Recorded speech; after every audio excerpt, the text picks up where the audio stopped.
성경 보시겠습니다. 고린도전서 7장 17절에서 24절입니다.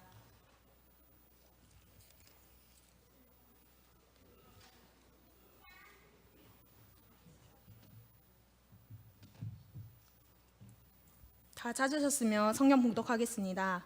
오직 주께서 각 사람에게 나눠주신 대로 하나님이 각 사람을 부르신 그대로 행하라. 내가 모든 교회에서 이와 같이 명하노라. 할례자로서 부르심을 받은 자가 있느냐? 무할례자가 되지 말며 무할례자로 부르심을 받은 자가 있느냐? 할례를 받지 말라. 할례 받는 것도 아무것도 아니요 할례 받지 아니하는 것도 아무것도 아니로되 오직 하나님의 계명을 지킬 따름이니라. 각 사람은 부르심을 받은 그 부르심 그대로 지내라. 내가 종으로 있을 때에 부르심을 받았느냐? 염려하지 말라. 그러나 내가 자유롭게 될 수 있거든 그것을 이용하라. 주 안에서 부르심을 받은 자는 종이라도 주께 속한 자유인이요 또 그와 같이 자유인으로 있을 때에 부르심을 받은 자는 그리스도의 종이니라. 너희는 값으로 산 것이니 하나님의 종이 되지 말라. 형제들아, 너희는 각각 부르심을 받은 그대로 하나님과 함께 거하라. 아멘. 좀 오래된 청년이 나왔습니다. 창조주 하나님은 창세전에 영세전에 우리를 향한 완벽한 계획을 가지시고 또 그 계획을 정확히 이뤄가는 시간표 가운데서 우리를 지명하고 불러주신 줄로 믿습니다. 때로는 문제가 있을 수도 있고 해결할 수 없는 사건이나 갈등 같은 것이 우리 앞에 있을 수도 있지만 그때마다 하나님은 새로운 살 길 되시는 예수 그리스도를 이 땅에 보내주사 우리가 한 걸음 한 걸음 언약의 여정을 갈 수 있는 힘을 주신 줄로 믿습니다. 그래서 우리가 믿어야 될 것은 나를 부르신 하나님께서 나를 인도하시고 나를 보내신 현장에서 넉넉하게 얼마든지 넘치도록 축복하신다는 이 사실에 대한 믿음과 확신이 청년 시절에 더욱더 넘쳐나시길 바랍니다. 청년 시기란 게 저도 좀 이제 생물학적으로는 청년이죠. 생물학적 청년이 참 많습니다. 손지자 도사님도 생물학적으로 청년이고 우리 신윤 도사님도 생물학적으로 청년이고, 근데 저를 청년 시기라고 말할 수는 없을 것 같아요. 그렇잖아요. 메시지를 준비를 해야 되는데 제 청년 시기를 생각하다가 제가 그래도 좀 순수했을 때가 있었거든요. 청년 때 안 보셨던 것처럼 이렇게 이야기하시면 진짜 교회 봉사하시는 것도 또 감사했고 많은 거 할 수 있었던 거 감사했고 청년 시기만의 순수함, 열정, 그거 생각하다 메시지를 준비해야 되는데 준비를 못했어요. 막 돌아가다가 생각하다가 그때 내가 자매를 잡았어야 되나 이런 생각도 막 들고 농담이에요. 생각만 해도 기쁘잖아요. 청년 때 생각하면 모든 거 하나님 앞에 드릴 수 있었던 것 같고, 근데 지금 나는 청년 시기를 살고 있나 이런 생각을 좀 해보니까 좀 애매하더라고요. 반대로 나이는 좀 있지만 내가 하나님만 생각하면 설레고 내가 하나님 일 할 수 있는 게 너무 감사하고, 성도님들께 하시는 그런 분 있거든요. 일 하나 하는 거 너무 감사하고, 제가 그분 만날 때도 겸허해질 때가 있어요. 그런 분들은 이미 영적인 청년 시기를 보내고 있는 줄로 믿습니다. 그래서 누구보다 이 청년 시절에 하나님 나를 치유하시고 하나님 내게 또 생기를 주셔서 그리스도의 강한 군대로 부르셨구나 하는 이런 영적인 정체성을 회복하시길 바랍니다. 왜냐하면 이 청년 시기가 굉장히 애매할 수도 있어요. 랩런트도 아니고 어른도 아니고. 내가 인텍 랩런트 안 어색한가요?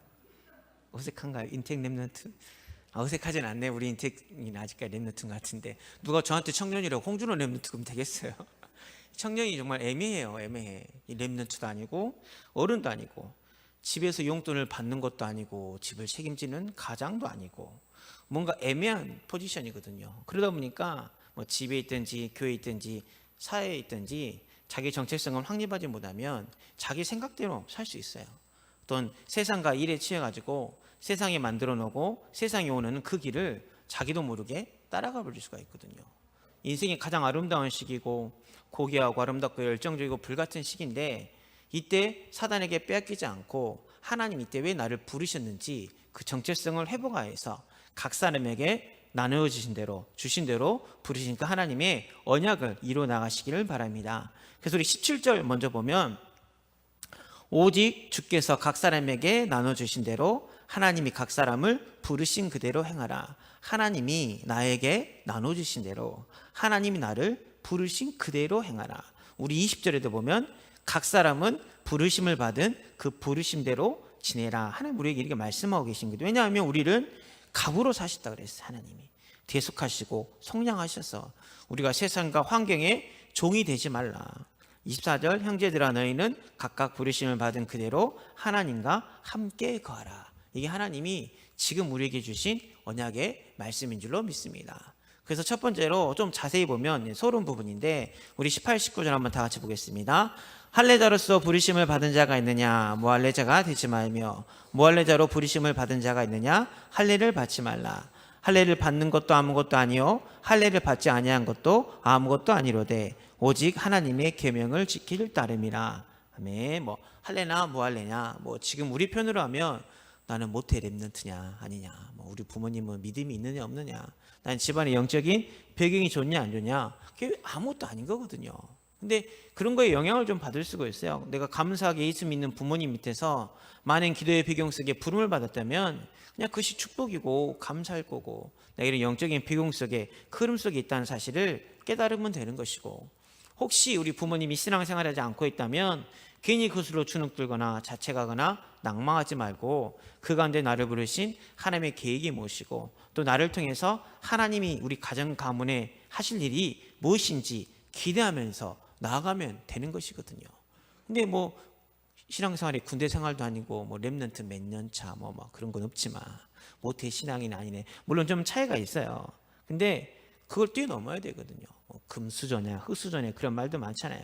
물론 내 자신이 힘이 없으면 뭐 현실적으로 이런 부분들이 사단의 통로가 되기도 하지만 오늘 하나님 말씀은 나를 부르신 그대로 그 환경과 조건에서 하나님과 함께하라고 말씀하고 계십니다. 왜냐하면 우리를 부르신 그 시간표가 끝이 아니라 시작이기 때문입니다. 하나님이 오늘 언약의 말씀 언제 불렀죠? 군대로 마른 다음에 불렀나요? 마른 뼈 때 불렀죠. 마른 뼈 때 불렀습니다. 이스라엘 백성 언제 불렀죠? 430년 노예 생활할 때 불렀습니다. 다윗은요 목동이 때 불렀습니다. 엘리사도 소 12개로 농사지고 있을 때 불렀습니다.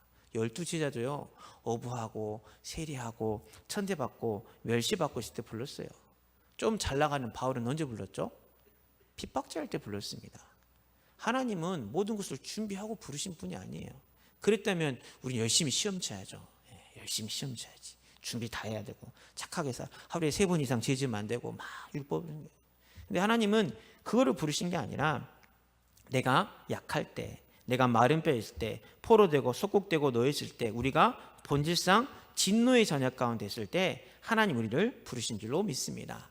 왜냐하면 하나님의 방법은 사람이 아니잖아요.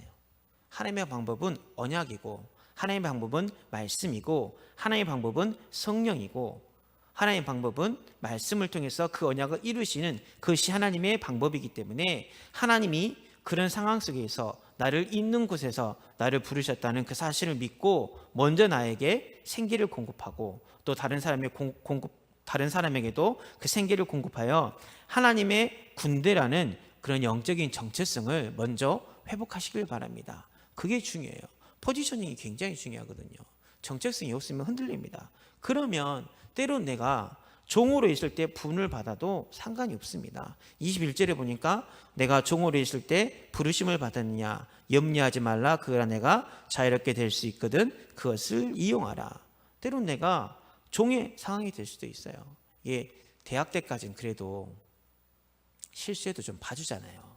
대학생 지난주 물론 이게 제가 차별하는 건 아니에요. 지난주 랩런트 특성과 왠지 오늘 청년부 특성 좀 성숙하고 풋풋함은 좀 없었어요. 뭔가 좀 영적인 울림이 굉장히 서운하게 생각하신 것 같은데 그 지난주 대학부 특성은 별이가 막 이렇게 하기도 했지만 실수해도 다른 사람 율동 안 하고 별이 혼자 막 이렇게 해도 뭐 봐주는 이게 대학생이라는 학생이라는 그 정체성이 주는 축복이거든요. 근데 청년은 그런 게 없어요.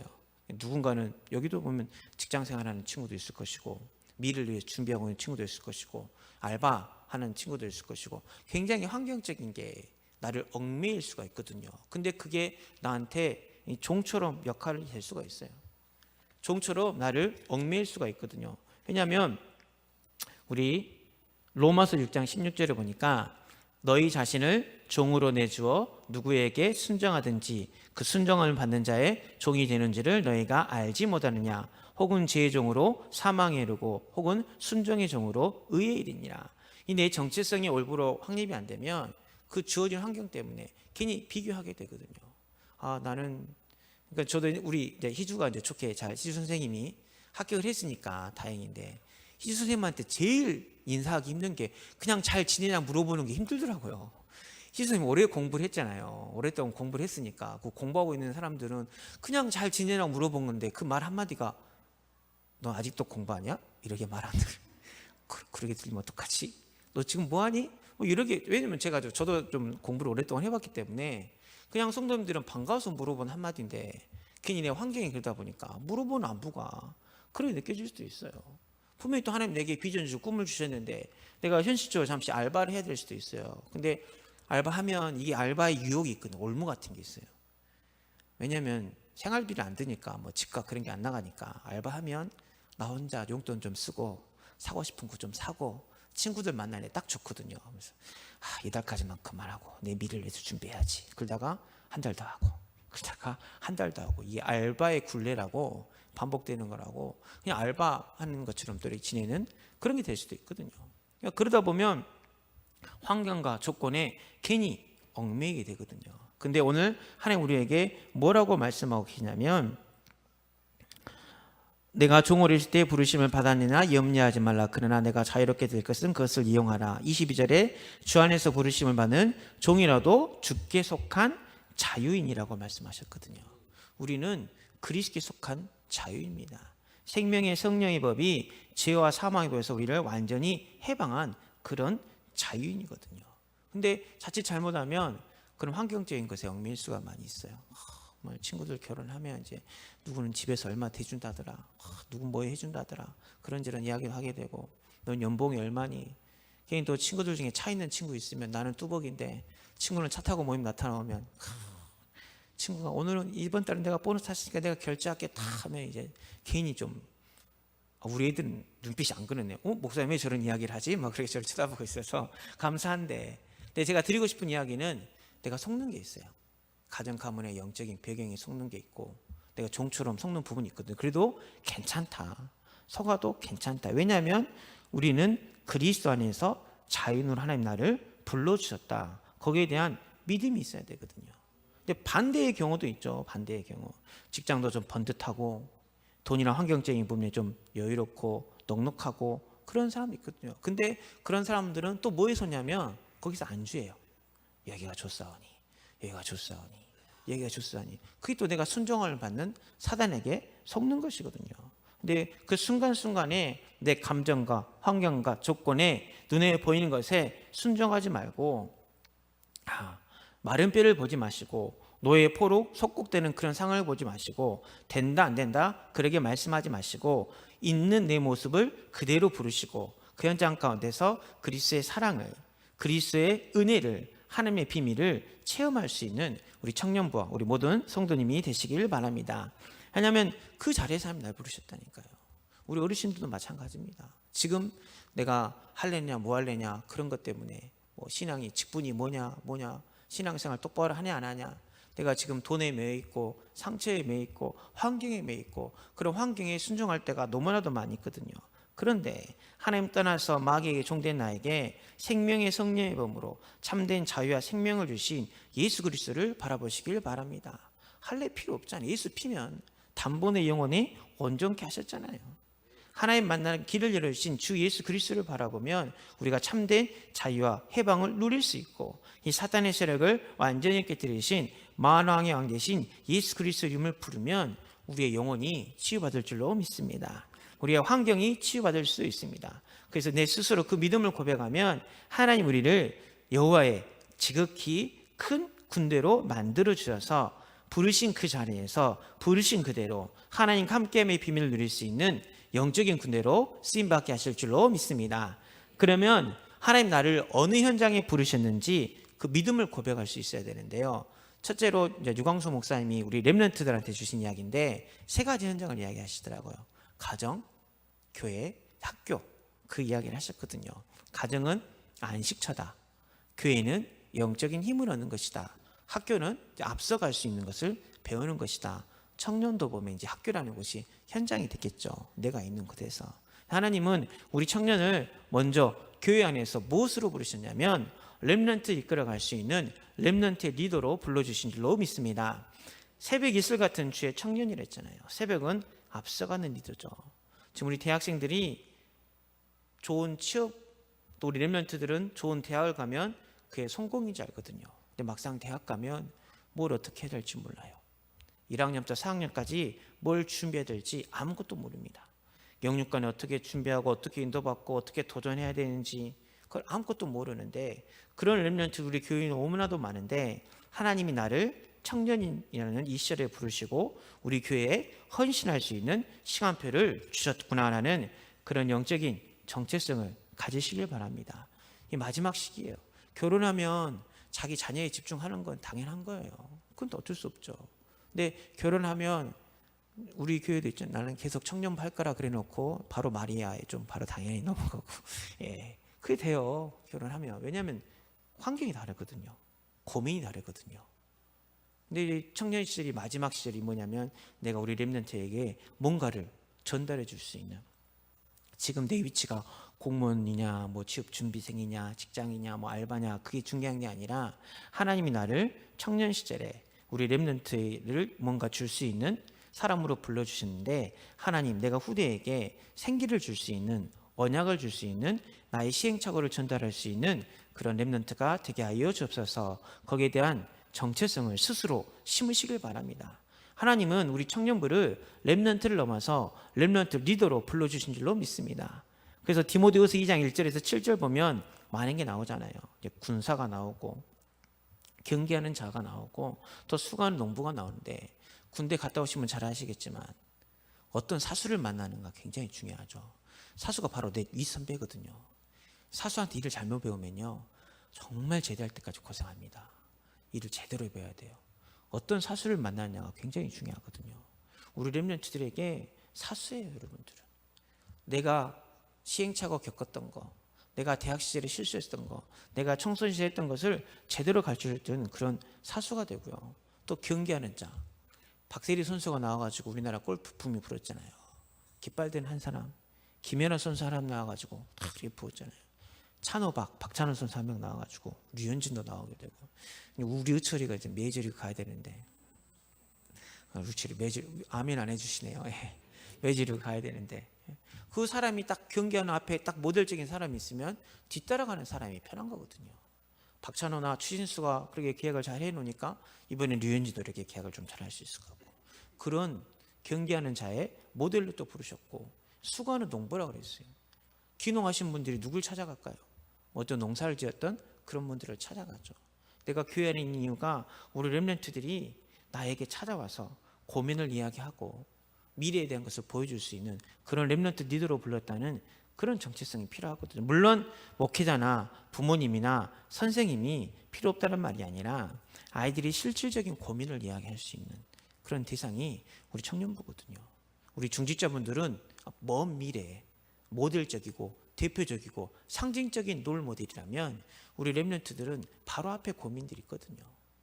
우리 아이가 지금 시험 기간인데 아침에 이제 다락방 하나 다 포럼을 하는데, 새로운 살길 오직 예수인데 어떻게 그 새로운 살길 오직 예수를 바라봤냐 하더라고요. 그래서 이제 평상시에 공부를 하나도 안 하던 내가 셔틀버스 타고 가는 길에 책을 보고 안에서도 책을 보고 너무 공부를 열심히 하더래요. 갑자기 불안하더래. 그 친구는 기도첩을 40분 영상을 듣고 묵상하는 애거든요. 오늘은 기도첩 40분 메시지 안 듣고 그냥 글만 볼까? 왜냐면 옆에 친구들이 다 공부를 하니까. 그러기 당연히 불안하겠죠. 이번 주 교회를 가야 되나? 그런 생각 들겠죠. 왜 다른 분들은 전혀 안 그런 것처럼 우리 아이만 잘못했나요? 누가 막 잘하면 다른 아이는 학원 몇 개를 다니네, 뭐 하네. 누구는 뭐 사업이 잘 된다네, 누구는 의사 며느리 뒀다네, 뭐 판사 뭐 사이 뒀다네. 그러면 뭐 그런 생각, 비교하는 그런 생각 안 드나요? 근데 그런 현실적인 질문에, 현실적인 고민에 사로잡히는데, 그때 나도 그랬어 이야기해 줄 수 있는 사람이 우리 청년들이거든요. 요즘 옛날에 영어, 오늘 우리 박청란 선생님 계시는데, 애들이 청란 선생님한테 영어를 물어보면 저한테 이제 안 오더라고요. 은혜 선생님한테는 수학은 정말 감사해요. 저한테 오면 안 되거든요. 어차피 저한테 수학은 오면 안 되는데, 애들 영어 좀 했다고 애들 영어 오면 야 이것도 몰라 하면 가르쳐주고 그랬는데, 이제 저한테 안 옵니다. 목사님이 영어를 별로 못한다는 사실이 들통났기 때문에 이제 저한테 안 오고 도움이 안 된다는 걸 알기 때문에 자기 도움 주는 사람 찾아가요. 이성 문제 저한테 오겠습니까? 안 옵니다. 예. 요즘 무슨 고민 생기면 저한테 안 오고 태성 선생님한테 갑니다. 왜요? 세대 차이가 안 나잖아요. 제가 뭐 수능 이야기하면 200점 만점 세대인데, 200점 만점 세대. 뭐 내신 등급도 달라요. 과도 달라요. 근데 나를 청년 시절에 우리 교회로 불렀다는 것은 나를 렘넌트 리더로 불렀다. 내가 결혼하기 전에 이 아이들에게 정말 하나님 내게 주신 것을 전달해주고 생기를 주는 그런 사명을 감당해야 했다. 그런 믿음의 고백하시기 바랍니다. 여기 주일학교나 중고등 교사 안 하신 분 손 드세요. 회개하시고 준비하시기 바랍니다. 지금 나름 기도하고 준비하고 있는 게 있어요. 또 하나님 부족하지만 저를 렘넌트 담임으로 세워주셨는데, 이제 우리 교회에 어떻게 성인식을 하고, 우리 교회 어떻게 사명식을 하고, 우리 교회 어떻게 파송식을 해야 되나 기도하고 있거든요. 네, 성인식 하기 전에 10명의 전문인을 만나라 그랬거든요.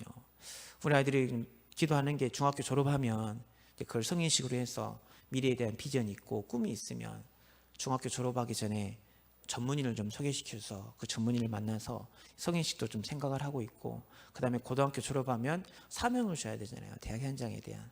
그 대학을 졸업하고 청년이 됐을 때는 한 지교회를 할 수 있는 정도로 파송을 하는 그런 파송식을 좀 생각하고 있는데, 그 중심에 항상 우리 청년이 들어가 있거든요. 우리 대학이 들어가 있거든요. 하나님 나를 그런 리더로 불렀다는 그 부르심, 거기에 대한 정체성을 가지시길 바랍니다.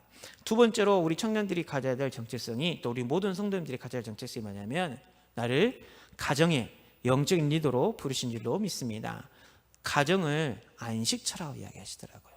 어제 산업선교 시간에 목사님이 가정을 영적인 공동체라고 이야기하셨거든요. 공동체는 긍정이나 부정이나 다 포함한 것이죠. 함께 가는 게 공동체잖아요. 청년 시절은 부모님을 보면서, 부모님의 영적인 주주 재앙을 보면서 반항하는 시기가 아니에요. 안 바뀌는 부모님을 보면서 왜 우리 엄마는 안 바뀌지? 왜 우리 아빠는 안 바뀌지? 그거는 대학생들까지만 하는 거고, 청년 시절은 공동체입니다. 함께 영적 싸움 해야 되고, 함께 복음의 깃발을 들여야 되고, 어머니 아버지를 이해하면서 우리 가정이 영적인 안식처가 됨을 체험해야 돼요. 나도 모르게 내려온 이 부모님의 이 영적인 문제들, 이 가정 가문의 저주 재앙들, 우리 아버지가 못 넘어서고 어머니가 못 넘어서고 우리 가정이 못 넘어서 문제 때문에 우리 가정이 좀 분쟁이 있을 수도 있고 아픔이 있을 수도 있지만, 우리 가정이 오직 예수가 살 길이어서 우리 가정이 복음으로 안식처가 되는구나, 그것을 체험하셔야 돼요. 가정 예배를 통해서 체험하시든지 기도 공동체가 돼서 체험. 왜냐하면 곧 결혼하셔가지고 본토 친척 아버지 집을 떠나야 되셔야 되잖아요. 몇 달 안에 하실 분 계시죠? 몇 주 안에 계실 분도 가고 계시고, 저처럼 10년 이상 기다리시면 안 되고요. 다 몇 년 안에 하셔야 될 분들인데, 곧 떠나야 되는데 떠나기 전에 그걸 체험하셔야 됩니다. 엄마 아빠랑 팀이 되셔야 돼요. 동생들이랑 팀이 되셔야 돼요. 떠남을 준비하셔야 되거든요. 준비하셔야 돼요. 분가만 해봐도 집이랑 멀어지더라고요. 제가 왠지 이제 따로 들어 살 때는 그래도 일주일에 한 번씩은 장이라도 봐서 가야지. 안 가시더라고요. 바쁘니까 안 가져요. 마음은 있는데 안 가져요. 아버지 뭐 좋아하시고 엄마 뭐 좋아하시니까 사서 가야지. 마음은 있는데 습관적으로 집이 우리 집을 향해서 그 풍암동 빨리 자야지. 그래 가게 되고, 분가마 아이들에게 마음이 멀어지는데 결혼하면 더 멀어져요. 근데 마지막으로 그 가정에 대한 그걸 체험하지 못하면 그 다음에 내가 이루어야 될 이 가정에 대한 언약을, 꿈을 그릴 수가 없거든요. 근데 안타까운 게 가정 예배드리자 뭐 하자면 그들 렘넌트들은 어쩔 수 없이 이제 중고등학교에서는 어머님의 굴레에 모여서 앉아 있는데, 우리 청년부 때는 명절 때 제일 바쁘죠. 친구들 만나야 되죠. 간만에 이런저런 이야기도 해야 되죠. 예배만 드리자면 없어. 다 밖에 있어. 물론 야근도 하고 직장생활 하다 보면 힘들 수도 있는데 마지막 시기라니까요. 내가 다른 것은 다 놓쳐도 우리 가정의 그 영적인 안식처라는, 또 청년의 부모를 두신 부모님은 뭘 넘겨주시겠어요? 결혼할 때 애따 몇 천만 원 딱 주실 거예요. 애따 집 네 알아서 살아라 그럴 거예요. 그게 아니잖아요. 나는 아직 맛을 못 봤다면 내 자녀에게는 우리 가정의 주인 되신 게, 우리 가정의 참 안식의 주인 되시고 우리 가정의 참 생기의 공급이 되시는 게 바로 예수님밖에 없다는 것을 전달해 주셔야죠. 보여주셔야죠. 그래야 우리 청년들이 온전한 가정에 대한 꿈을 그릴 수 있다니까요. 창세기 24장 63절에 보니까 이삭이 저물 때에 들에 나가 묵상하다 눈을 들어보매 낙타들이 오는지라. 이 내용은 뭐냐면 아브라함이 정말 믿음이 좋아요. 며느리를 얻어야 되는데 종을 보냅니다. 늙은 종, 자기 집 모든 소유를 정리해서 이방인에 구하지 말고 이렇게 가서 구해오라 그래요. 그래서 딱 리브가를 데리고 오죠. 부모님들 자기 사위 며느리 해야 되는데 본인 직접 안 보고 다른 사람한테 맡길 수 있는 그런 믿음이 있으세요? 하긴 중배쟁이 조건 복하신 분도 있긴 있던데 아브라함 정말 믿음이 좋은 거죠. 근데 이삭이 기다려. 그때 당시 먼 길 왔다 가려면 얼마 걸렸는지 모르겠죠. 근데 매일 들에 나가서 뭐 하면서 기다리죠? 묵상하면서 기다리죠. 과연 이삭의 묵상이 쭉쭉빵빵한 미녀가 올 것인가? 그걸 한 묵상을 했을까요? 그건 아닐 것 같아요. 대부분 배우자에 대한 그림이 있잖아요. 이랬으면 좋겠다, 저랬으면 좋겠다. 근데 그 이전에 어떤 가정을 이룰 것인가, 가정에 대한 언약이 먼저거든요. 제가 이런 말씀 드릴 때마다 응답을 못 받고 이야기하는 것 같아서 괜히 좀 찔리고 죄송하지만, 저도 이게 옛날에는 그러니까 배우자를 놓고 기도했을 때는 하나님 앞에 좀 죄송했어요. 죄송하더라고요. 하나님 꼭 이런 사람 만나게 해주세요 하는 그런 기도 같고, 굉장히 믿음이 없는 것 같고. 근데 생각이 좀 바뀌었어요. 가정에 대한 언약을 붙잡고 기도했어요. 하나님, 이런 가정이 되고 싶습니다. 이런 언약을 붙잡는 가정이 되고 싶습니다. 이런 꿈을 가진 가정이 되고 싶습니다. 그렇게 기도하니까 배우자에 대한 기도보다 생각이 많이 바뀌더라고요. 그러면 나는 이제 목회자로 불렀고 렘넌트요, 또 전도 선교 방향 맞춘 사람 불렀는데, 하나님, 나이가 이런 가정을 이루려면 어떤 분과 함께 팀이 되었으면 좋겠습니까? 어떤 분과 함께 믿음의 동역자가 되었으면 좋겠습니까? 또 살다 보면 좀 많은 문제가 있고 아픔이 있고 갈등이 있을 텐데, 그럴 때는 하나님, 내가 어떻게 극복을 해야 될까요? 그런 가정에 대한 언약을 가지고 묵상을 하다 보니까 제 마음에 그러니까 좀 결혼에 대한 생각이 많이 바뀌더라고요. 배우자에 대한 생각이 좀 많이 바뀌더라고요. 우리 청년분들도 그러시길 바랍니다. 남자 여자 이미지 생각하지 마시고요. 다 그 밥에 그 나물이에요. 똑같아요. 제가 안 살아봤지만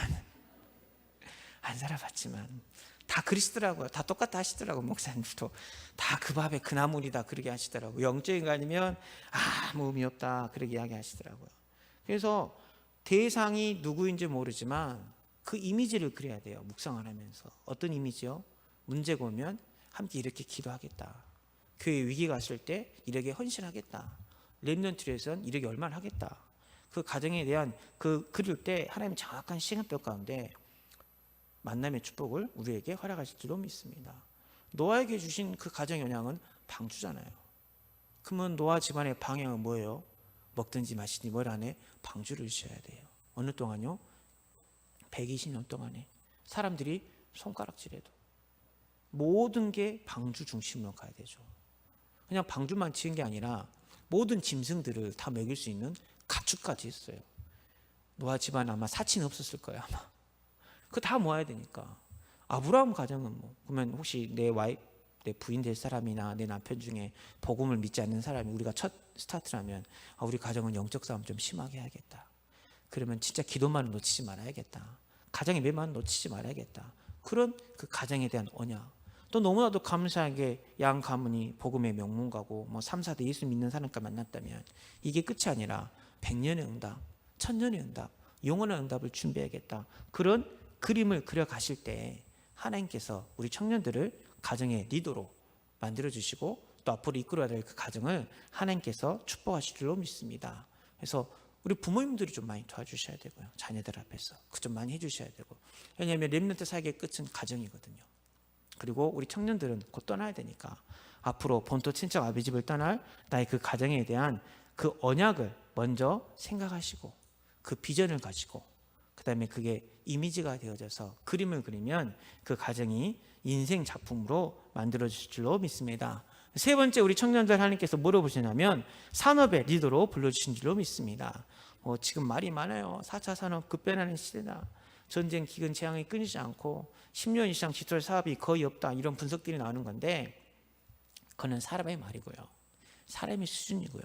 그 환경과 조건을 뛰어넘어서 하나님 주신 지혜를 가지고 새로운 깃발을 줄 수 있는, 도전할 수 있는 우리 산업 선교사가 되시길 바랍니다. 구글이나 마이크로소프트나 아마존이나 지금 유명한 회사죠.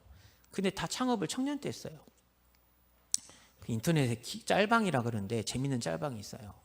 그 구글의 시초, 그러면 외국은 집이 있으면 다 가라지가 있고 차고를 가라지라 하거든요. 다 애플이나 뭐나 모든 회사가 그 자기 집 창고, 주차 차고에서 시작했어요. 가라지에서. 애플도 그러기 시작했고요. 그 마이크로소프트도 그러기 시작했고요. 아마존도 그러기 시작했고요. 청년 시절에 다 창고에서 시작을 했습니다. 아무것도 없는.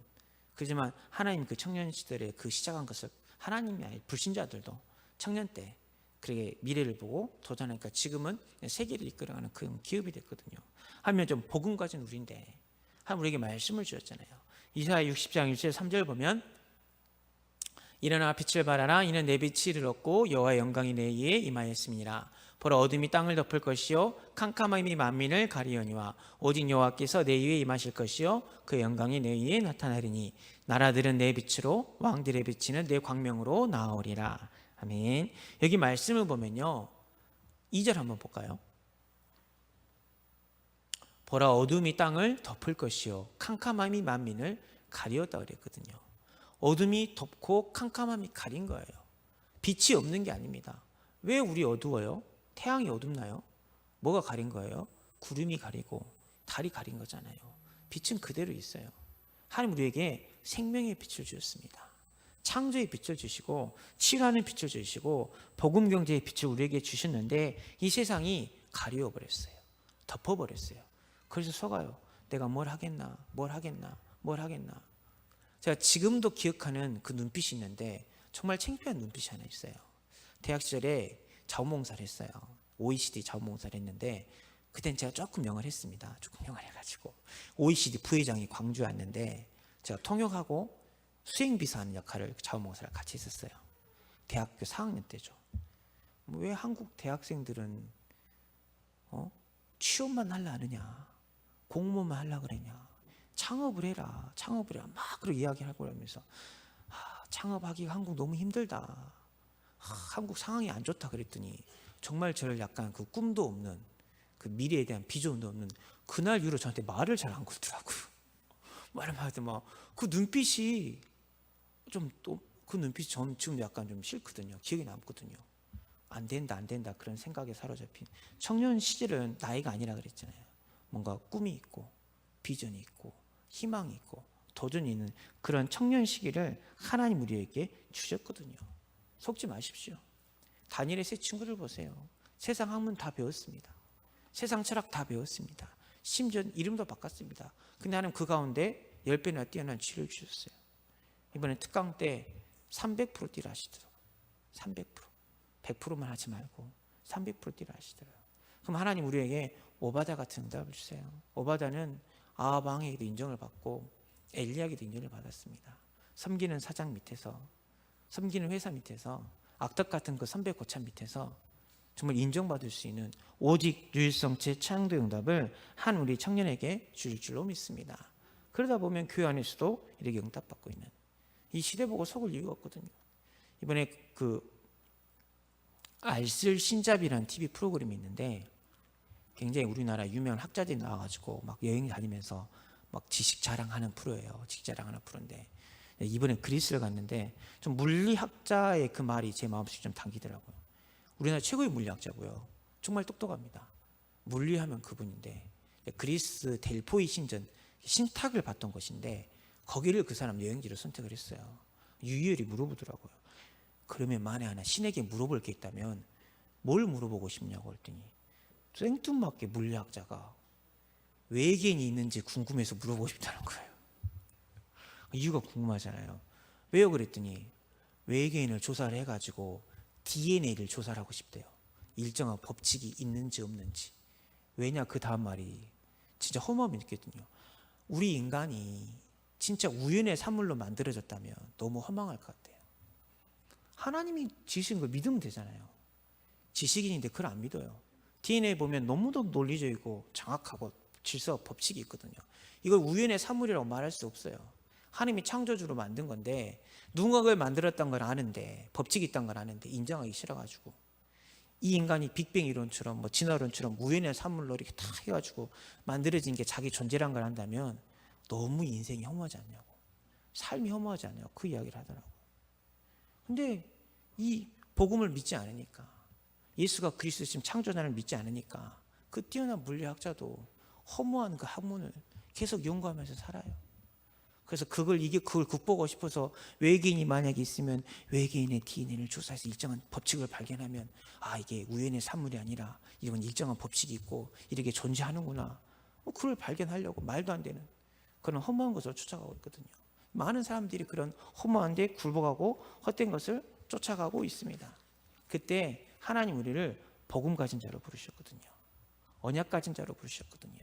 이 세상을 뛰어넘을 수 있는 복음의 사람, 믿음의 사람, 최고의 지혜를 가진 하나님의 영에 감동된 자로 부르신 줄로 믿습니다. 그래서 나를 부르신 이유가 교회에서 렘넌트를 살리고 가정의 영적인 안식처를 만들고 그 산업 현장, 허무한 데 굴복해 버리는 이 산업 현장에, 그 현장 가운데 복음의 빛을 발할 수 있는 마른 뼈들에게 말씀을 대언할 수 있는 전도자로 불러주신 줄로 믿습니다. 근데 그 사명을 감당하기 위해서 마지막으로 하나 부탁하자면 다니엘서 2장 17절에서 18절 한번 다 같이 보겠습니다. 이에 다니엘이 자기 집으로 들어가서 그 친구 하나냐와 미사엘과 아사랴에게 그 일을 알리고 하늘에 계신 하나님이 이 은밀한 일에 대하여 불쌍히 여기사 다니엘과 친구들이 바벨론의 다른 지혜자들과 함께 죽임을 당하지 않게 하시기를 그들로 하여금 구하게 하니라. 아멘. 이 내용이 어떤 내용이냐면 잘 아시죠? 그러니까 느부갓네살이 꿈을 꾸니까 그 꿈 때문에 자기가 범인으로 죽게 됐으니까 그 꿈을 이야기해 주지도 않고 내가 무슨 꿈 꿨게 맞춰봐, 해석해봐, 그런 내용이에요. 안 그러면 다 죽여버리겠대요. 다니엘이, 너무나도 뛰어난 다니엘이 뭘 하죠? 그걸 알고 친구들한테 가서 뭘 부탁해요? 기도를 부탁합니다. 기도를 부탁해요.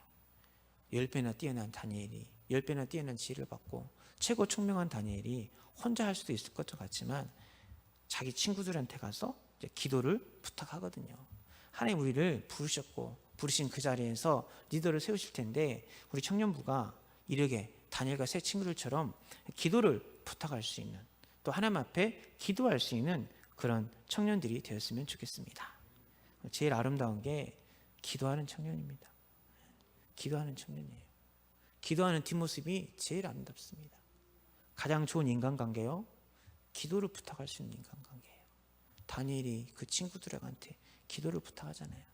그 다니엘의 기도에 또 뭐가 들어가 있냐면 우리 18절 한번 볼까요?